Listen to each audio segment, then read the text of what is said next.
All right, this is part 2 of relationship ending synastry aspects. Again, these are in no order. And again, also reference synastry composite mid-space mid-time chart and see if these are core themes throughout all of them, okay?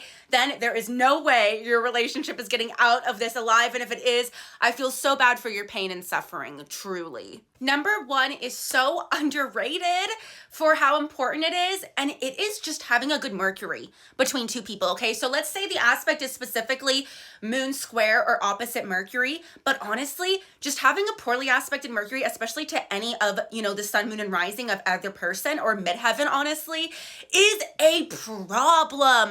This is communication issues. This is what's gonna have you winding up sitting in couples counseling in front of a shrink, having major relationship problems going, we love each other so much, but we have horrible communication issues, horrible communication styles, and especially if we're talking about this moon opposite or square Mercury, you feel like the other person does not understand you emotionally at all. You say, I'm happy, and they say, why are you sad? You say, I'm angry, and they say, how dare you be, excited for this to happen? And it's just like, wow, what is going on? And it causes a lot of extra arguments that don't need to be there. So especially if you have like moon opposite or square Mars with this as well, or even actually any moon Mars aspect, this is going to ignite those arguments and just make these arguments for no reason. You're just going in circles. And speaking of going in circles, I could go on about how important Mercury is in synastry, but let's move on to the next aspect.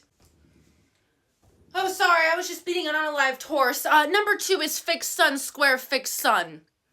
All right. I'm so sorry, I didn't mean that. Honestly, I don't even care if it's squares or not, but literally it's just any Taurus, Aquarius, Scorpio, or Leo with another Taurus, Aquarius, Scorpio, Leo. The only combination I've seen of those work out semi-successfully is a Taurus and a Scorpio, but that's also rare and needs to be treated with caution still. Any other one just ends in your children begging you to get a divorce after like 50 years of marriage. And maybe you finally give in, maybe you don't, but either way, you should have done it sooner. And yes, I've said this many times and I'll keep saying it again. This is just basic sun sign compatibility, but the amount of fixed sun signs that I see together is exhausting. And I don't think that either of them are ever really happy. They just wind up stuck in that relationship because neither of them refuse to budge. Neither of them refuse to give. It's like this really long, drawn out game of chicken that never seems to end. And it's anticlimactic kind of too, okay? It's just sad and lonely. So the sooner you get out of this relationship, in my opinion, the better. But don't take it from me, take it from all of your other friends that have already told you this, and your mom probably too.